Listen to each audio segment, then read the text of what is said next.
All right, we're now recording, and please don't hesitate to ask any questions as we're going along. Once again, today's lesson is to show the students how to create the rail brackets for the on-site welding department that they use in rail installation. It's a very common part. We make several of them. I should have brought one up here with me so I could show you, just for demonstrative purposes, the end result. If we have enough time at the end, I'll actually run down there and grab one so you can see it. Okay, but let me open up FlashCut here.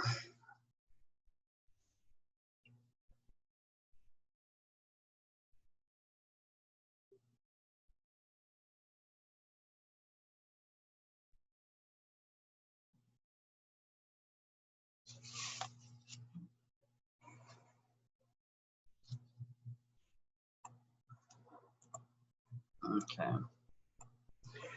All right, so let's pull up FlashCut. We'll share that. All right. For things that I always like to do, we'll go into CNC. We'll click our dry run. If we were in the shop, we'd click our power source. We would get our material on the table where we want it. We'd get everything centered. Get the torch height just right, anywhere from 1/8 of an inch to 1/4 of an inch above the material. You can maybe go 5/16. You don't want to go higher than that. 3/16 is the ideal measurement from the shield / nozzle to the actual material itself. 3/16 is like the perfect distance. We'll go ahead and zero everything out as if we're in a position and we're ready to go. Okay. Now, if we were doing this through CAD, okay, the basic dimensions of this project, I'm just going to shut my door real quick because there's some background.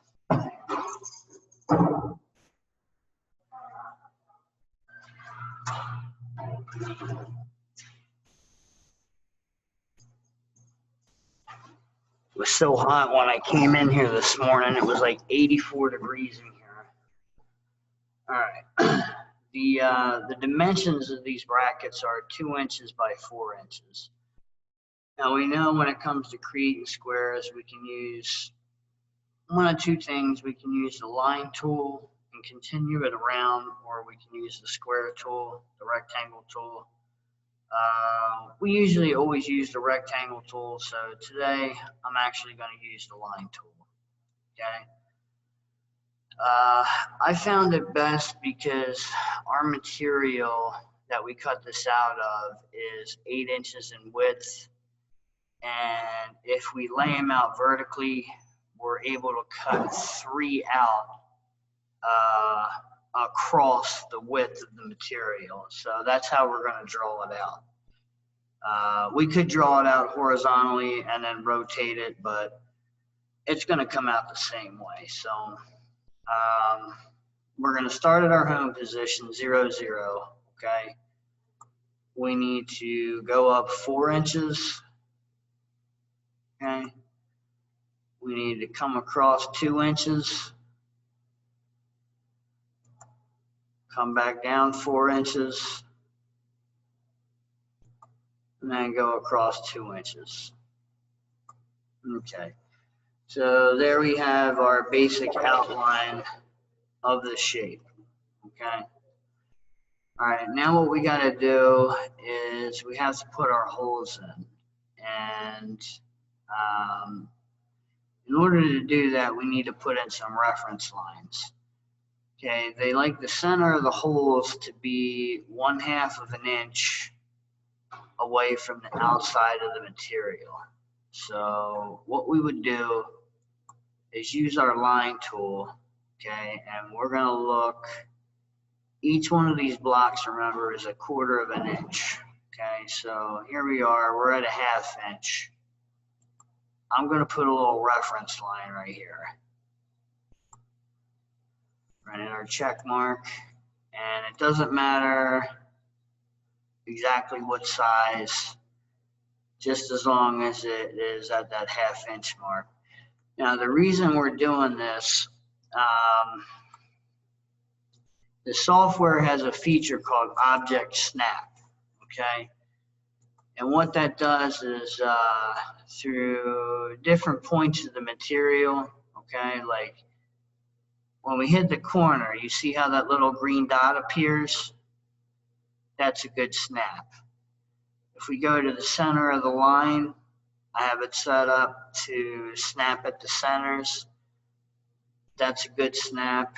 Okay, also intersections, like right here, that also makes for a good snap. Okay, so we have our reference lines horizontally. Now we're going to put one in vertically. We're going to start here, and we can make one all the way down if we want, or you can make 2 separate ones. Okay. All right, so now we have a dead center snap, and we have our reference lines. Okay. What we've come to find out is a 1/2 inch is actually too big for these holes.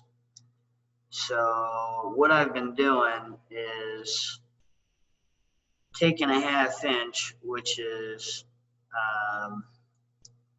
if you break it down into 30 seconds, it's 16 30-seconds, okay? I make the holes 15 30 seconds, just slightly smaller than a 1/2 inch. So I'll go into my calculator, and the easiest way to determine the decimal value for that is to take 15 and then divide it by 32, okay? We get a measurement of 0.46875, okay? Since the software is set up at 3 decimal places, we're just going to round it up to 0.469. Everybody following me so far? Yeah. Okay. All right, so now we're going to go to our circle tool, okay? We're going to click inside of our reference point. Now, with such an exact measurement, there's no way that we could make that 0.469. So in this particular case, we are going to go into the parameters box to the diameter section and type in 0.469. Hit enter. Okay, we have our hole. Hit our green check mark, and we're going to do the same thing down here. We're still in our circle tool. We're going to use our object snap, get right in the intersection, okay? Go back to our parameters box, type in 0.4689. Hit enter, okay. Now we got our holes the same size. Hit the green check mark, okay? We're going to hit escape to get out of the circle tool, and what we need to do now is remove these reference lines. So we just highlight it, and we can hit delete. Another way that we can do it is to go up to the trim feature. We can just touch the lines and erase them this way. Takes a little longer, but ultimately you get the same result. Okay.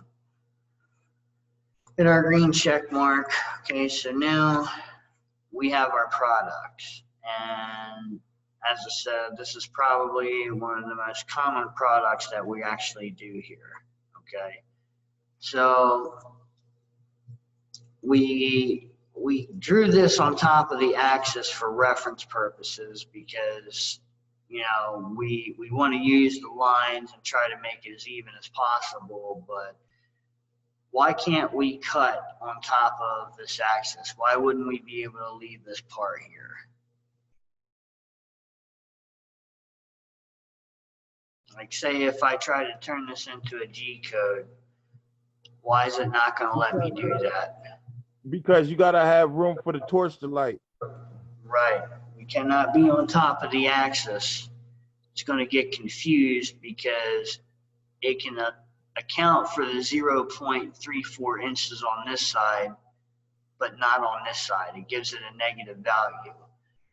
So what we have to do is hold down your left mouse button, keep it held in, drag across the entire shape, okay?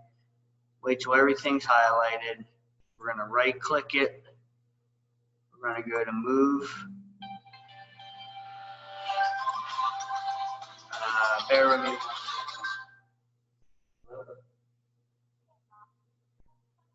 Yeah, I know. Okay. Okay, thank you. All right. I like to use the corners, you know, it makes a good snap. We're gonna click and hold down, okay? Each of these blocks is a 1/4 inch. I'm gonna move it over 2, so we're over a 1/2 inch. Then we're gonna move it up 2. Okay, so now we're at X 0.5, Y 0.5. That's gonna be our start position. Now, the software is probably gonna give it a weird ass decimal value, but when we code this manually, that's where this is going to come into play. Okay, so now that we've got this drawn out, we need to save it. File, save as, and we're going to call it welding, weld, rail, bracket, lecture, and today's date, which is the 9th, 12-09-2020. Okay, I'm gonna highlight that because that is one long ass file name. Copy it. Okay, let's save it. Okay, for some reason, oh, okay, I see what I did. Can't put backslashes in the file name, they have to be dashes. I don't know why, it doesn't make sense, but whatever. Just changing the dashes. I will re-highlight it. I'm gonna copy it so I can hold on to that file name. Now we'll save it, okay? Let's go into the CAM section of our software and we're gonna find out where it's gonna decide to put the leads, okay? Now, most of you guys were present when I told you that I changed some things, okay? This box at the top that says enable start at corners, okay? Instead of putting an arc lead in the middle of one of the lines, what it's going to do with a square from now on is slightly move past the end horizontally and also vertically. That way the shape gets cut out entirely and it's a little cleaner than having an arc move into the middle of a line on a square, okay? As for the inside circles themselves, we're going to leave these as arcs, okay? And down here, that's this section, leads for non-corners. We have arc selected, the radius is a 1/4 inch, and we want it to be 90 degrees from the polar position of our circle, okay? So it looks like from this drawing, everything looks good. We're gonna hit our green check mark and let's go ahead and check out the simulator tool. I'm gonna window in on this because it's pretty small. And as I said before, this represents our torch head. Going to slow it down some, and this is how we can double check the order of how the parts are going to get cut out. Now, normally what's going to happen, anything that's inside the innards, they're going to get cut out first, and then the outside shape will get cut second. And the reason for that is so, say we cut this out, it might try to fall through the slats. Now the part's crooked. So when it goes to cut out the circles, they're going to be crooked. So we always want to get the inside of the parts out first. All right, we go ahead and hit play. Just as I thought, it's going to do the leads. It's going to do the circles. It's going to do the squares. And if you look, it went slightly past in both the vertical and horizontal directions. Okay. We'll hit our green check mark.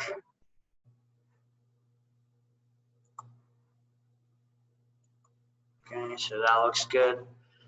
Let's go ahead and turn this into a Gcode. We'll go to create Gcode file. We're going to paste in that same file name. We're going to save it. Rather than hitting the arrows to go right into CNC, I'm going to click CNC, and then I'm going to manually open the folder. The reason that I do that is if you don't, it attacks the phrase workpiece 1 on the end of your file. Not a big deal. You still have your file name, but there's really no reason to have that in there. Okay.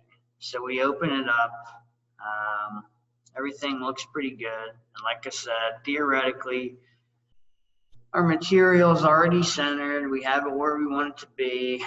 Now we just need to go in and make the adjustments so that our equipment can cut this out properly. Okay, so we're going to hit our pencil. Okay, one of the first things we need to do, it's laid out just like every other code. We got G20, we got M106H plasma 1, hashtag fabhead.mode equals cut. Okay, right after this, we need to put in the coordinates for our home position, which are what?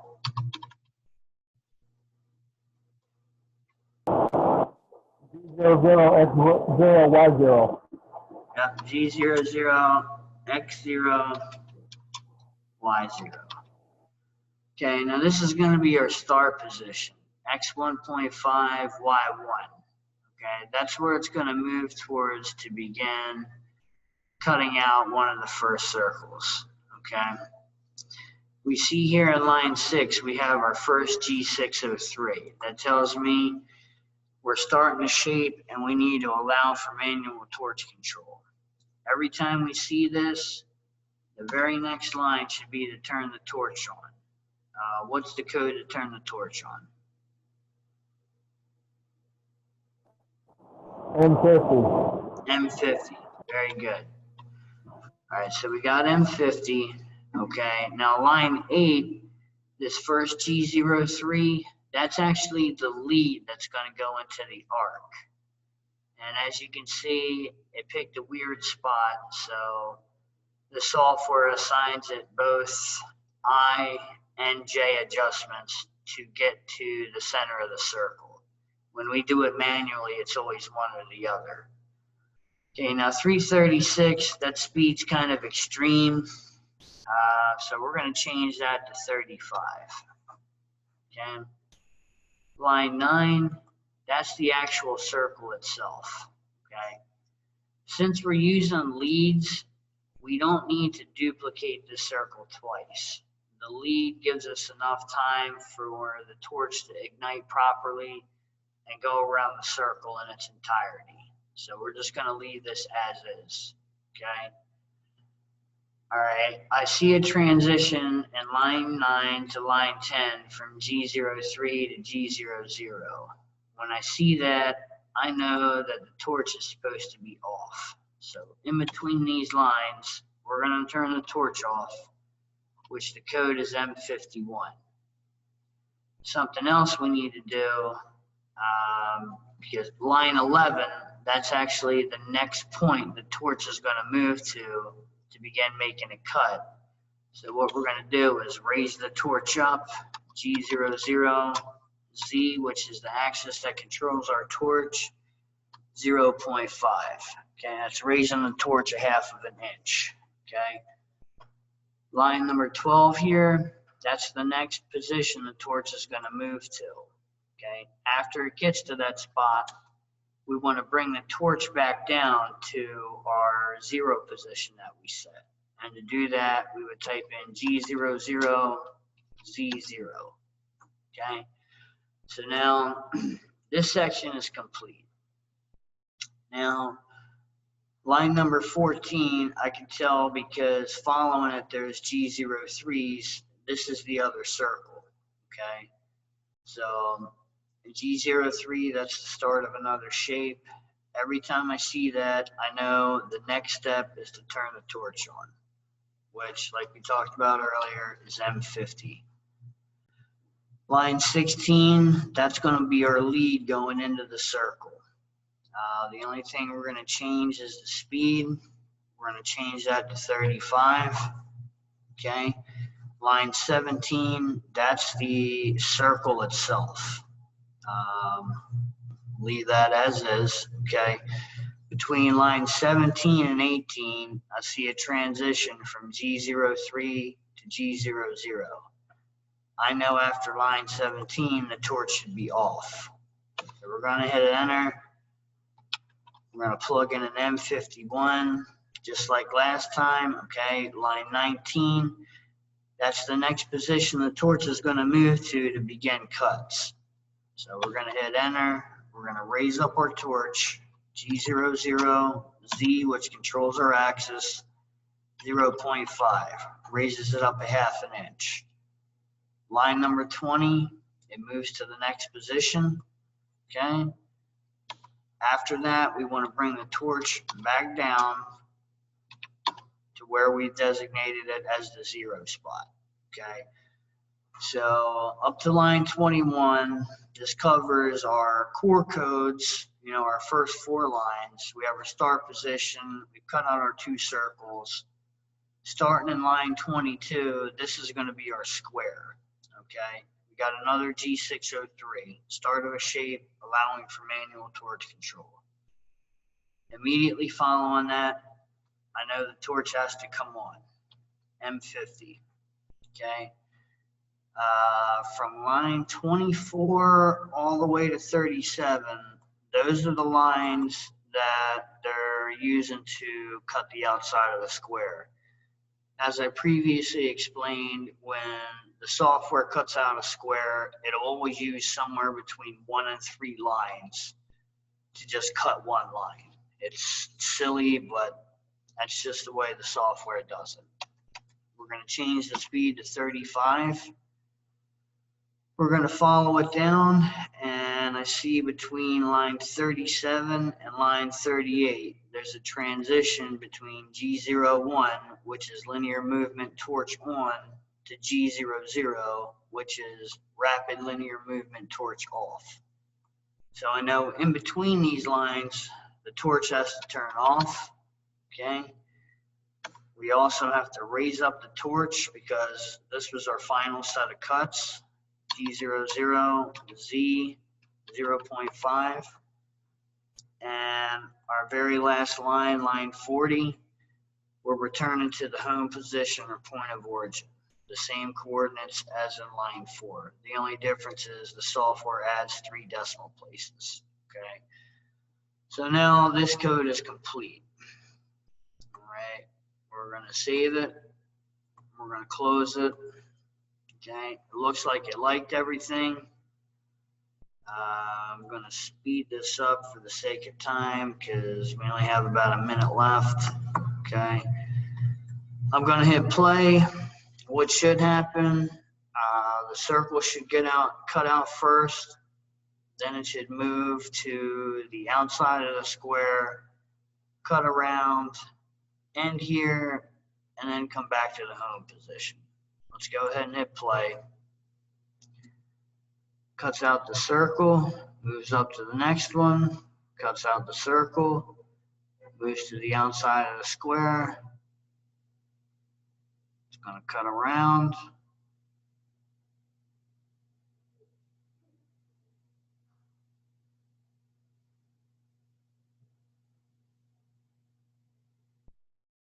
And it should end up at the top. And we shouldn't have any pieces left over that we have to cut out with the cutout wheel. By using the leads and by using this new corner lead system that we've been practicing, everything should be cut out fine. Okay? All right. Today I'm going to leave it at this. Tomorrow I'll show you how to manually program